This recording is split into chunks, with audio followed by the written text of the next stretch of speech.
I'm just gonna go through the schedule real fast and then we'll get going. I'm gonna bring Shawn up in a minute, but Shawn's here. And then Gary's gonna go over scheduling. Galen's gonna go over in-home sales. And Mike Schroeder's gonna talk about working older leads. Mike wrote over $30,000 last month on 28 new leads. He had 28 new leads. To do the math, he wrote 31, 32, what was it? 31,000 on 28 new leads. So that means he bought some older leads, so he's gonna go through that. So there goes y'all's excuse on, hey, I don't have any leads. We have plenty of leads. And Let's is gonna go over Facebook leads, speaking about leads. There you are. She's gonna go over Facebook leads and how those are sold and what you can expect through those. Terry's gonna go over why not quit. This is sales, you gotta have thick skin to do this, but it's the reward is really good. But you're gonna go through some no's. You gotta understand you're gonna get told no more than you get told yes, but the yeses outweigh the no's. Terry's been with us for about 7 years and he's quit other jobs. He can explain that to you when we told him not to quit. He got like 14 kids. How many kids you got? 6. He would quit his job to get paid money because he wasn't any good at this yet. He would ask me, Jeremy, John, Brent, Drew, should I quit? We all told him no. He comes back and I quit. His job. He didn't quit us. He wanted to sell insurance. We're like, dude, you're not good enough. I mean, but Terry's going to go over that and how he's persevered through some stuff he went through to probably agency manager this month or next month. So, vice president. James Ware is going to talk about traveling. Him and Jackie do a great job with their schedule and traveling and selling. That's part of the game too, is learning how to go get the leads where they are. And James, they have a lot of kids together. They're playing ball and they're doing different things, and they do a great job of communication, which is key in this business. You know, you guys are here, so you guys might have a spouse. This is family first life. Like, we're family. It's like you got to communicate with your family, and they do probably the best that I got about that. On knowing which one, where's going, who's going where. And then we got Bobby here from America. He's going to come with Shawn here a little bit and give some money, I believe. And Brent Bench is got no animals, just him from Mutual Omaha. I asked him if he brought any animals. He said just himself. You'll understand what I'm talking about here in a little bit when he comes up. But no, I love Brent. I've known Brent for 8 years. And so the two of our best business partners we have, they're here today as well. And then we're going to go over, Shawn's going to interview Zach and Ryan. Ryan's already written 19,000 in the first 2 weeks. Zach's written 10,000 in the first 2 weeks of this month. So on pace to do 30 and 20 respectively. And full time, that's where you need to be, 15 to 25,000 is you paying if you're full time. Shawn, that's one of my favorite parts, watching Shawn interview agents. So he's going to talk to those guys for about 30 minutes. And then we're going to live dial. I think this is important because I come from another thing where they told you what to say on the phone, but they never showed you what. Like, they never dialed a phone in front of you. I think that's real weird. How come? What did you say when they said that to you? Oh, well, I don't. You used to say. I'm like, that's weird to me. I think that's one of the strongest things we do is we dial in front of you. I think that's why I asked you earlier about Mondays and Thursdays at the Atlanta office. Come watch. Just come. If you question it, come sit in our office and watch. We'll have 20, 30 guys in there, men and women dialing every Monday and Thursday, the same type leads you're dialing. It's not like they have special leads, but we're going to do that for an hour. All right, so just whoever's going to dial, just respect them. They're working. Just be quiet and listen. It's not time for you to train or whatever. It's time for you to listen.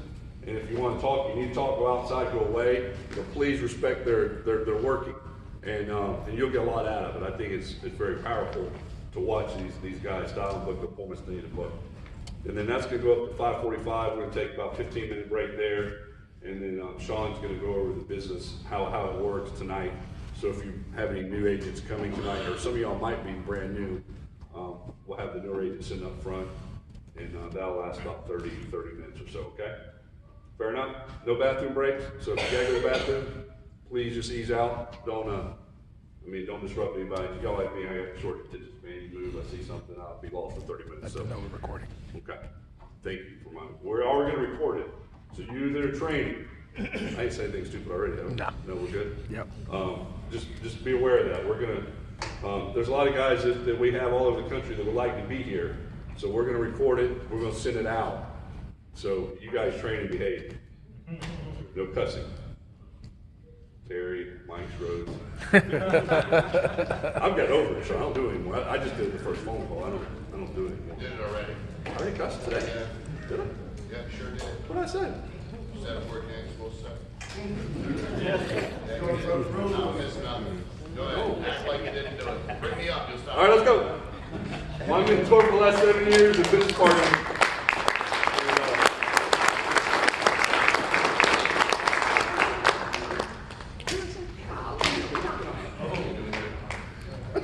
So here's, first of all, thanks. I think one of the things that we're working real hard on, Mike's got people in Birmingham, Nashville. One of the things about business is like, once I started running sales, I wanted to build a business, and I didn't want to be micromanaged.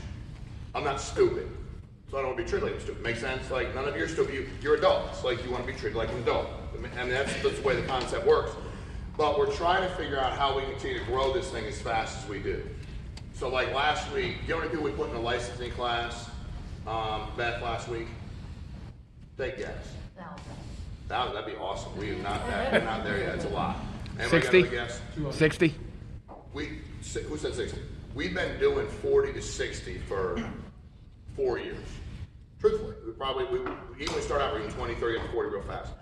Last week was about 519. More impressively, if you look at the amount of people that get their license and come out and get paid. See, getting somebody in class is not, nobody got paid.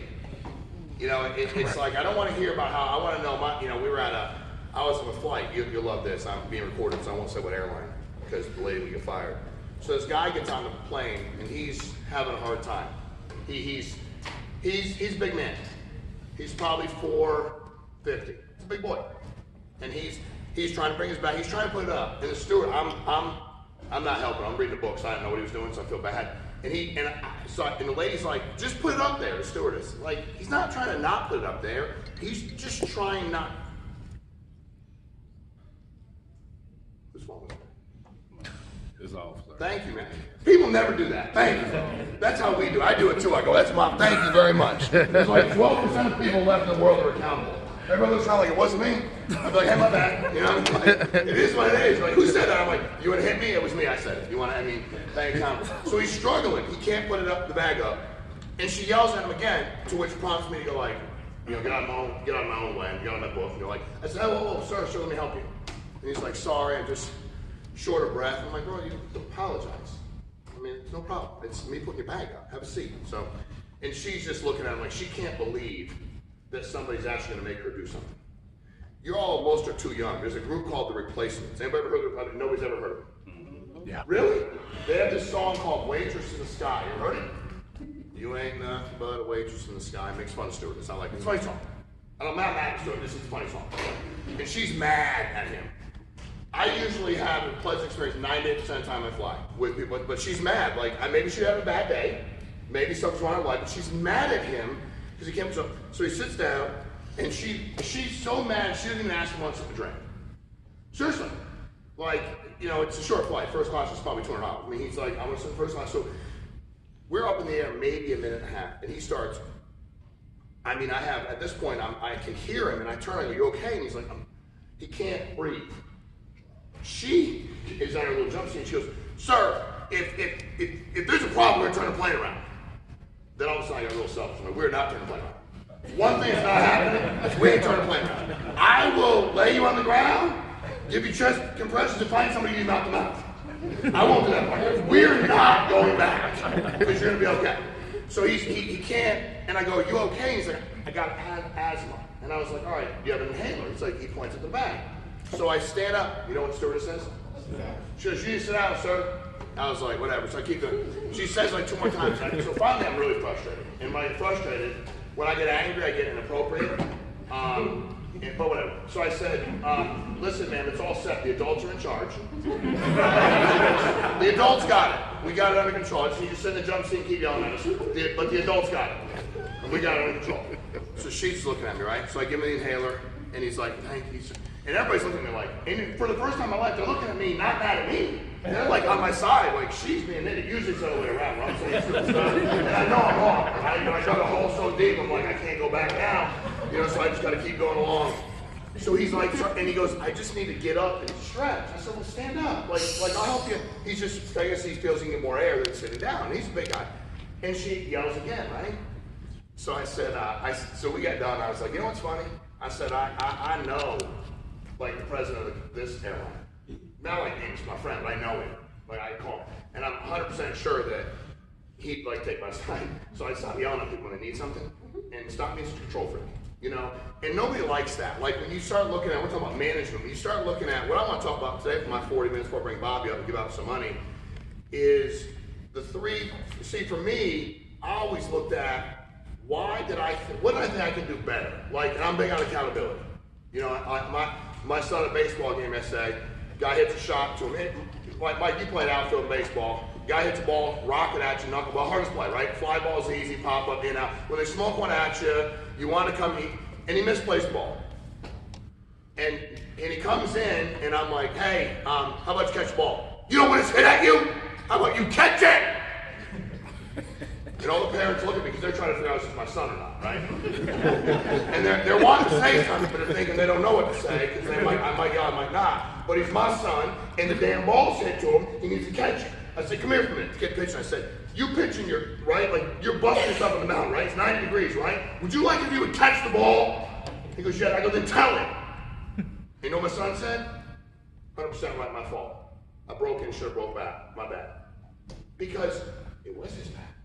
Just like when he says, hey, Dad, you shouldn't have done that. And I go, yeah, I should have done that. So later we get in the car, he's like, you could have told me a different way. I was like, yeah, it wouldn't have been as effective. But I didn't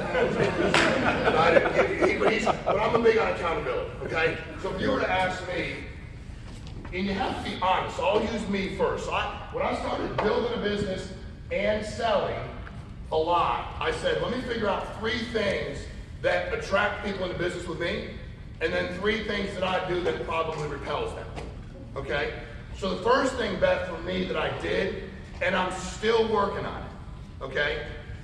I had a really hard time, if I thought I was working harder than you, I would lose respect for your opinion, and it would be I just couldn't be objective. I wasn't allowing business to be business. So I lost my objectivity.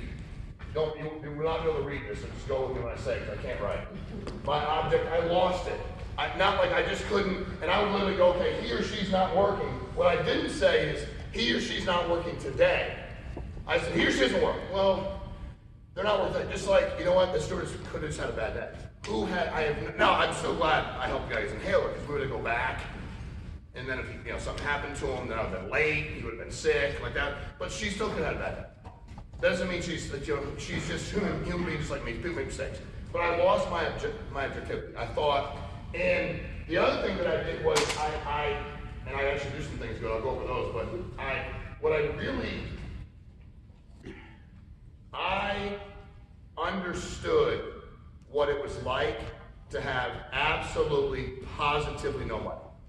We've all been raised differently, right? All better, worse. It's not a comparing, contrasting. A lot of people had a lot worse than me. But when I was raised by my mother, we had nothing. There was no money. So I didn't go to my mommy and go, I need $10, nothing. My mom was a bartender, she kept change in the bottle. When I stole the change, which I did, she whooped because it was her money. But even though I was going to get something to eat, it was her money.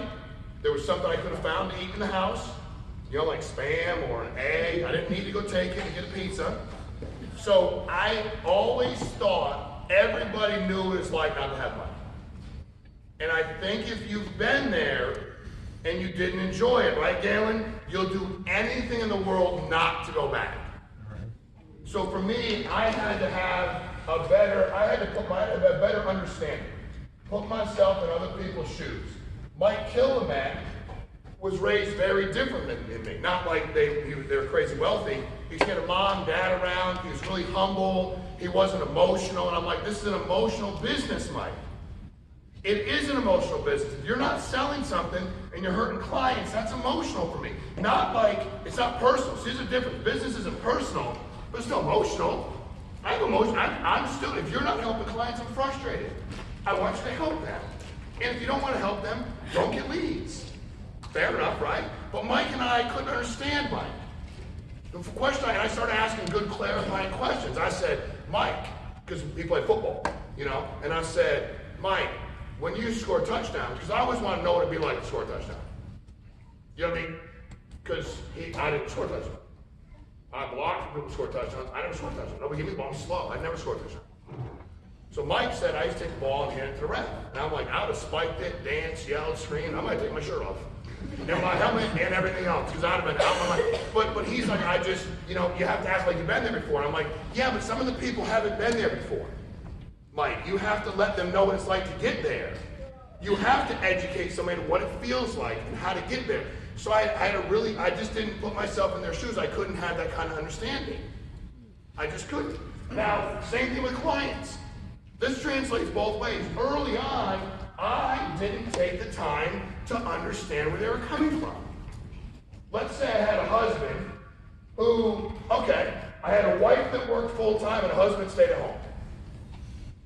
Day one, I didn't care to understand him because I didn't. I went, I'm judgmental. I don't know why she's working so hard and you're staying at home. It personally bothered me. And that's, I have the right to have, but I also had to get over myself because it has nothing to do with me. And you know what? Who am I? I'm a damn human being just like they are. What am I doing? What if I gotta figure it out? I didn't have to go, why don't you work? I just had to understand the dynamic. And then I started realizing, hell, he was dumb enough to stay home with kids. I would never have done that. That's a lot of work. So I started like envying him, going, he works harder than I ever have. He's actually better than me. And I thought it was the other way around. I would never choose to do that, ever. I love mine at night and on weekends. You know, baseball, basketball, dance recitals. I love them at that point in time. But all day long, every day, I mean, I love it, but it's a lot of work. So I started to really understand where people came from and understand what they were saying and know everybody's very different and embrace all of those things. And everything I was taught as a man really wasn't the right way anyway. So I had to start thinking about it. I had to be crazy and rejected. When I first got leads, I wanted the people to be broke.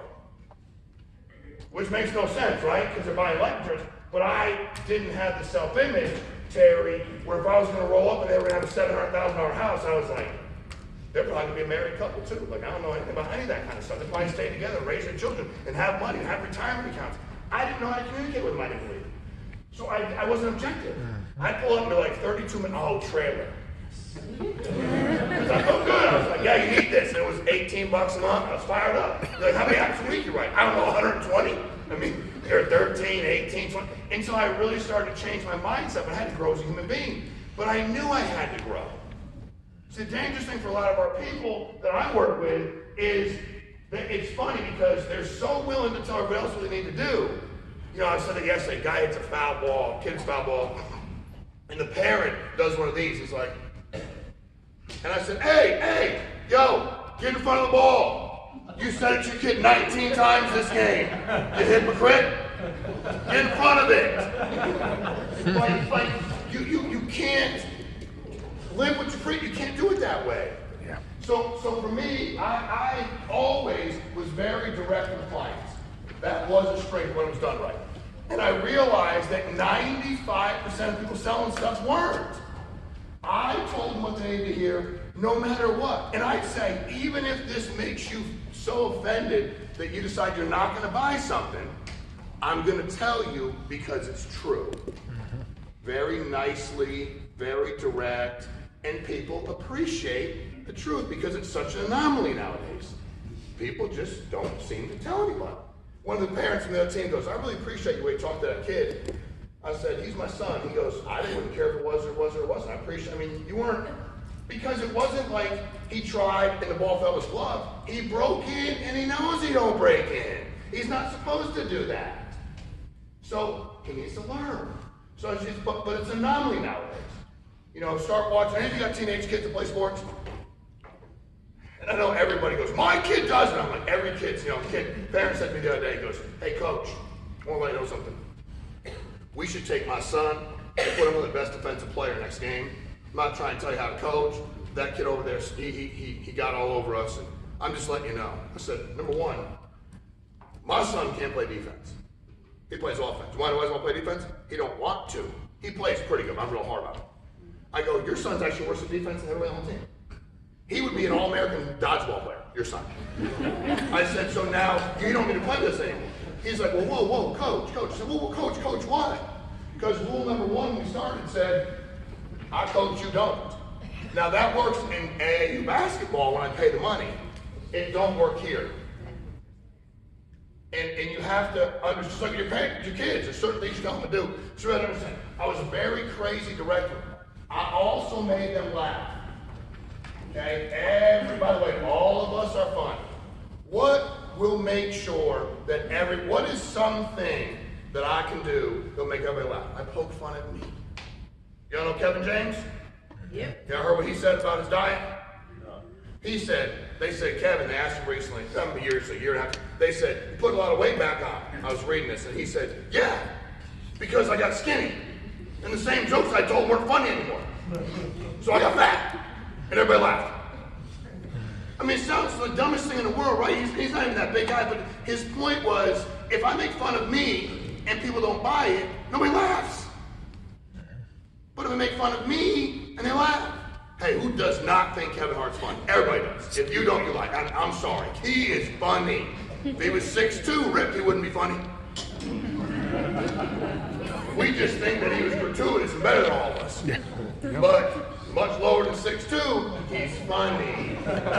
No matter how much money he's got, all this stuff, he goes, at least I'm taller now. That's all I got. At least I'm taller now. You got to poke fun at you. You have to talk about things you've not done. You have to talk about client situations, but you have to bring them into your life. I was also very, very good about appropriately sharing. I told my clients stuff about me that they don't know about their best friends. They don't. And guess what? It's funny, James, because if I'm sitting with you and you and I are talking, I do it today. If you don't share anything with me, I meet you right where you're at. I don't share with you either. I can do it as superficial as you're doing it. Hey, so you watch this on TV? Yup. How's the weather there? Good. No problem. If you go, yeah, and I got my son, and then here's when I'm sitting, you share something with me, I'll meet you there. We start making deposits. There's a little bowl in the middle of the table. I send my clients, and I'm like, they have 3 or 4 deposits. I've made none, and I'd make a few deposits. They didn't know who I am. That's the only way to build trust and build relationships. You know, Mike, what do you think is something else that I had to get better at? Maybe I have gotten better or have not gotten better at it, as it pertains to building relationships with people. Did you have gotten better at? Yeah, that I either needed to, something I needed to work on. Yeah, that too. 100%, you're right. You got understanding up there. Well, we're testing Mike now. You're right about it. Huh? Go ahead. No, the biggest thing for me, our relationship is the understanding, and once you got up there, I'm trying to think of anything else that you. Sometimes I'd say things without thinking about what the consequence would be. Meaning you can't say that let's use that bank. I can't yell like that at all the kids. Because 5 of them will shut down and never talk to me ever again. Because it's too much, they can't handle it. I had to know who I was talking to.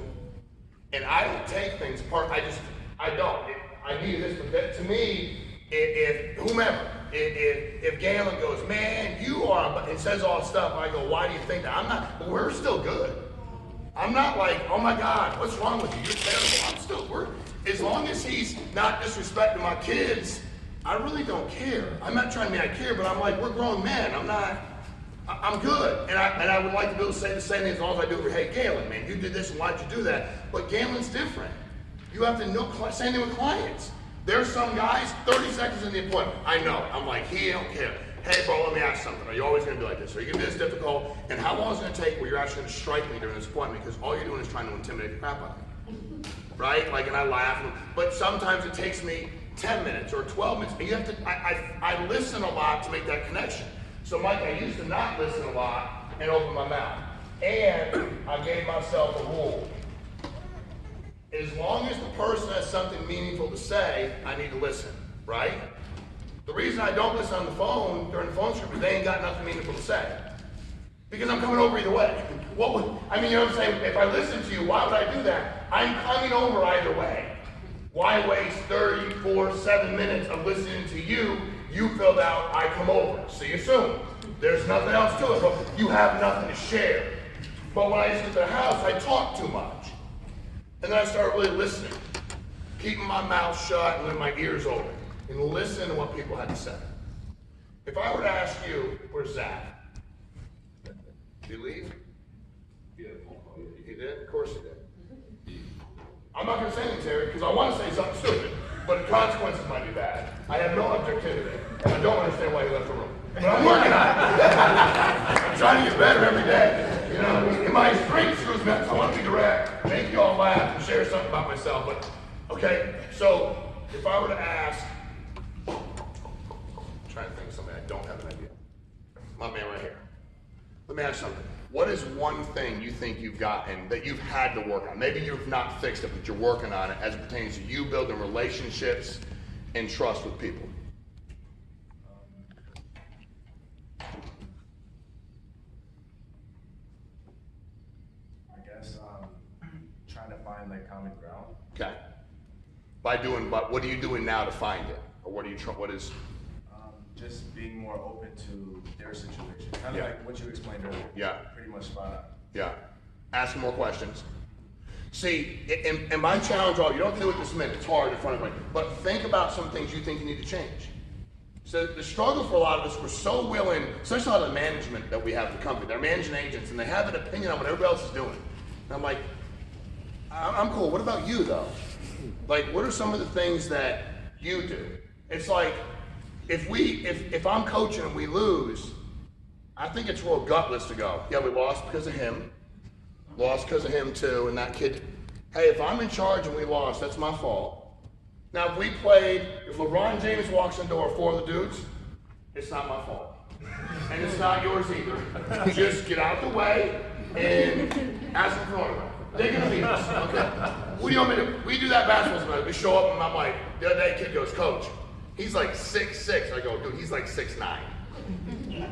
Like 260. He goes, what do you want me to do? I said, if he goes to dunk on you, I usually say don't let him, you get out of the way.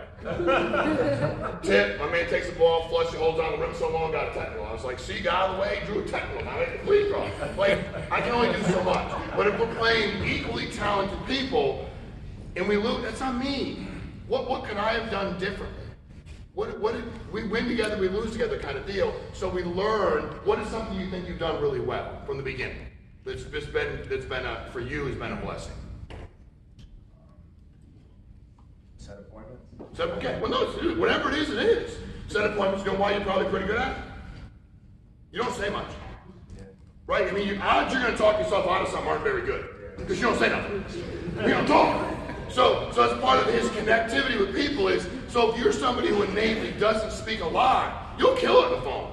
Because you ain't got nothing to say. And then when you get to the house, it's more of a struggle, because you have to learn to ask questions. Now it'll benefit him because he's a good listener. He's also a real active listener. So if you take the entire room, I always like to do that. I look at all the people I buy life insurance from, and I know everybody's got stuff going on, but all the people make eye contact, kind of nod with you, and even if he's not interested in the material, at that moment, he's just respectful. So somebody taught you that. Mom, dad, somebody taught you to be that way. It's just how he is. He locks and makes time. So you feel like he's listening even he's not. I mean, listen, you go run 10 appointments in a day. There's no way that on the 5th appointment, there's no way every appointment you're like, this is the most interesting thing in the world. I mean, you have a lot of stuff going on, right? Like you think about all the other stuff you got to do, and the last client, and then the phone's ringing, you got an agent, but you still got to be locked in. Like, yeah, they have to, because and you have to shut that part of your brain off from it, and that's hard for me. That's another thing I struggle. I couldn't do that early on, and then I literally, I was probably like 3 months into the business. And I was reading this book, and I literally just, every time I went to the appointment, I'd go, all right. I'd take my phone, I'd put on silent. This early on, I had to. I just had to get myself out of it. And people go like, what do you do with your agents? Yeah, dude, I never babied agents. Gary calls me and goes, I'm with a client. I go, congratulations. Do you know if they accept this? I don't know, Gary. I have the guy just like you do. And the 800 number. Did you call them? No, I figured I'd call you first. That's a good idea, Gary. Why don't I meet you for lunch? I'll cut your food for you. And I hope he goes, that's condescending. I go, that's the point. Now that one, I'm okay with. Because I ain't building that kind of relationship. See, if I didn't have this, which is the weakness here, where I open my mouth, I wasn't so direct, I could build a codependent relationship with Gary, where I feel like I brought him some value by answering his question. And now he's going to call me every single time. I don't do codependent. When you start looking at people when there's a codependent relationship, when the other person gets healthy, so if you and I, if I'm doing nothing, Gary hires me, and I'm calling Gary for everything in the world, and Gary's doing it. As soon as I start to do for myself, I got zero need for Gary.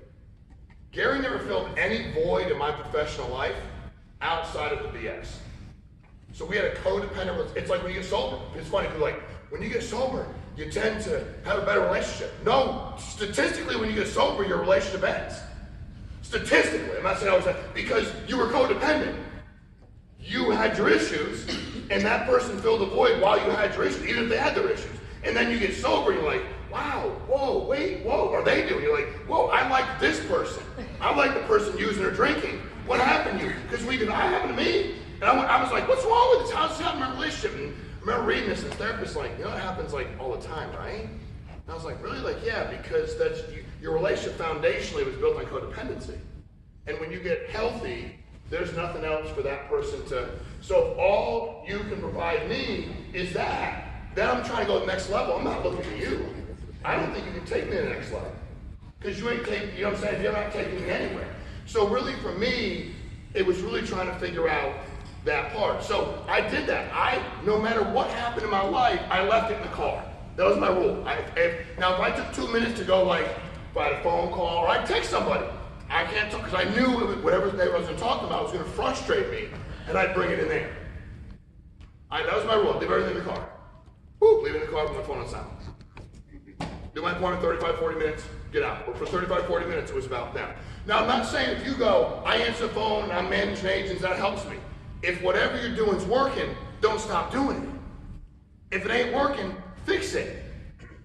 There's nothing deep about this. It's funny how people are like, I think I'm going to try this. Okay, how have you been playing? Not very good. Then who cares? You've sucked anyway. You can't suck worse. Try something different. I did my son, the way I'm using a different bat. I said, last 2 times you swung like your eyes closed. It doesn't matter. Use another bat. He gets 3 hits. Like, that was great, new bat, right? I was like, yeah, it's probably the exact same bat you just used. Why you got 3 hits? No, but it's a change.